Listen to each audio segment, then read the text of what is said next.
EBSCOhost. In this brief video, we'll demonstrate how to search the EBSCOhost database. Starting on the library's homepage, library.australiamountain.edu, you can find the link for EBSCO on the library's homepage under Popular Resources. Select it. When on campus, everything will authenticate. From home, sign in with your MEID and password. EBSCOhost is one of the world's largest database providers. They cover a wide variety of topics and include hundreds of thousands of publications.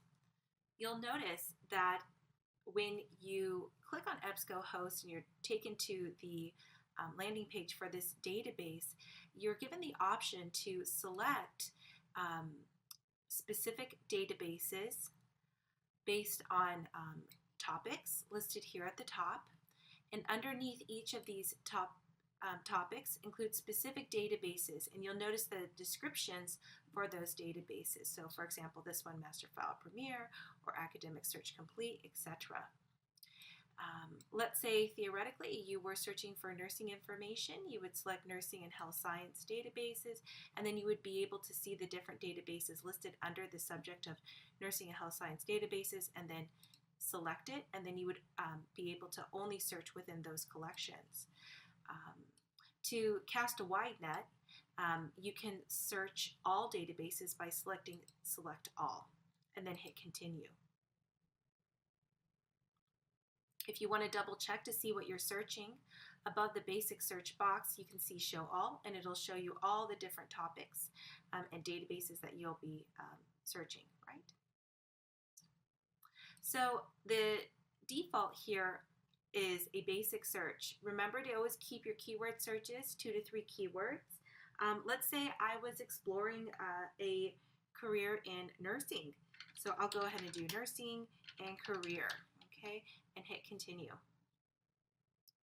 Now, using those keywords, I get 22,000 resources, right? So way too much. To refine and filter my results, on the left-hand side of the screen, you'll see some options to refine your results. The first option you want to make sure is always selected is full text. If you don't select full text, you won't get full text. The next is scholarly peer review journals. This is in the event that I am looking for, let's say, a research article or a research study. It's going to be found in a scholarly peer review journal. But do remember that sometimes within those scholarly journals, they don't always just include research articles. They might include news updates or book reviews, so just be aware of that. So we'll go ahead and select that. And let's see how our results are updated. We're down to 13,000, still not manageable. I'll go ahead and now look at publication date. So using this slide, I can change the date of publication, or I can just type in. So maybe I want to see what was been published in the last 5 years. So I'll do 2015 and update. So a little bit better, right? So 3,000. If I find something of interest, I can select the title and it will direct me to the article. Now notice for this one, I'm given all the wonderful information about this article, such as the title, the author, the source, the journal it comes from, as well as a little mini abstract. For the full text, I am going to have to select full text, PDF full text. And then I'll see the article as if it was published in the actual physical journal. Now, looking at my results here, I think I can do better, right? I'm seeing a lot of things international that don't really have to do with the United States, and I'm looking at nursing career information from a United States perspective, maybe, right? So what I'm going to do this time is I'm going to go ahead and select Advanced Search. Now, when I do an Advanced Search, I have the option to make a more sophisticated search.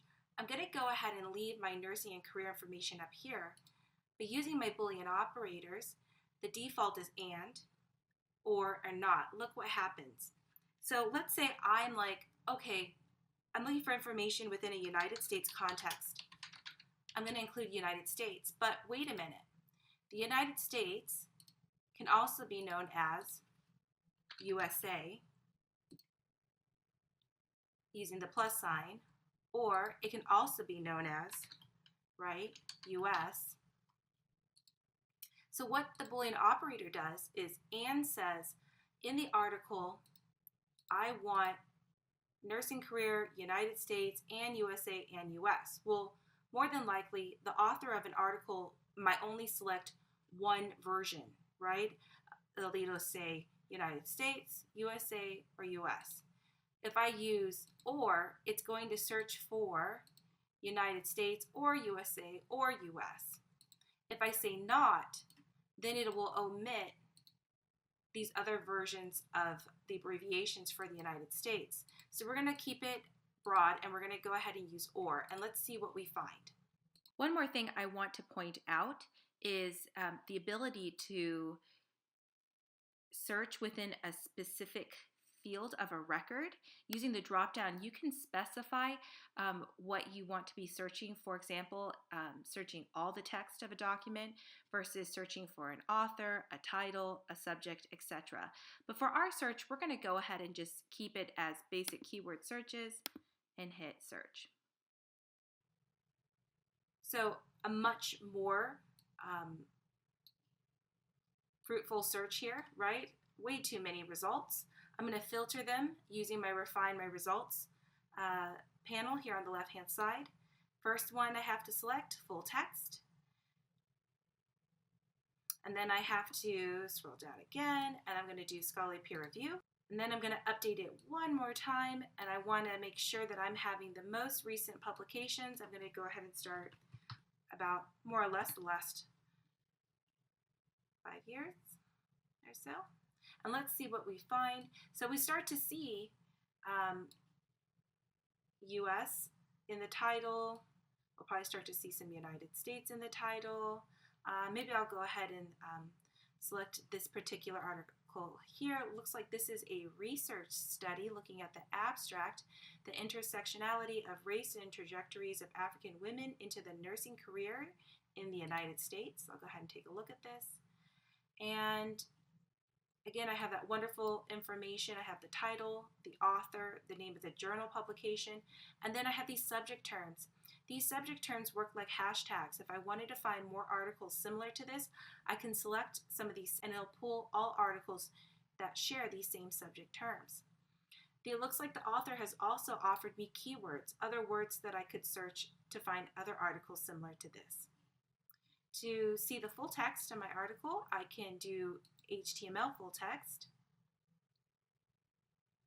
And when I do HTML full text, notice on my display here, under the title, I have the ability to actually listen to my article being read to me.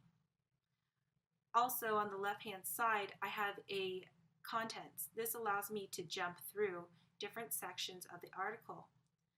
As this article is read to me, the text will highlight. I can go straight to methods and read what research methods was used. Or if I really want to get to why is this article interesting or important, go to discussion and conclusions. That's basically what the takeaways are for this research article. If I want to use this article for later, I can use the tools on the right-hand side of the screen.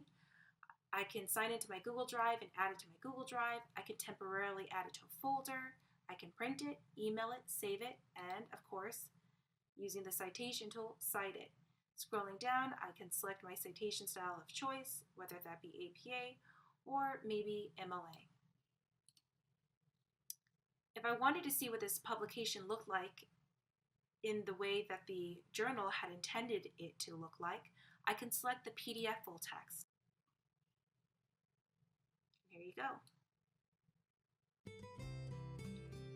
If you have questions about EBSCOhost or any of the library's databases, come and see the library in Estrella Hall. Happy searching!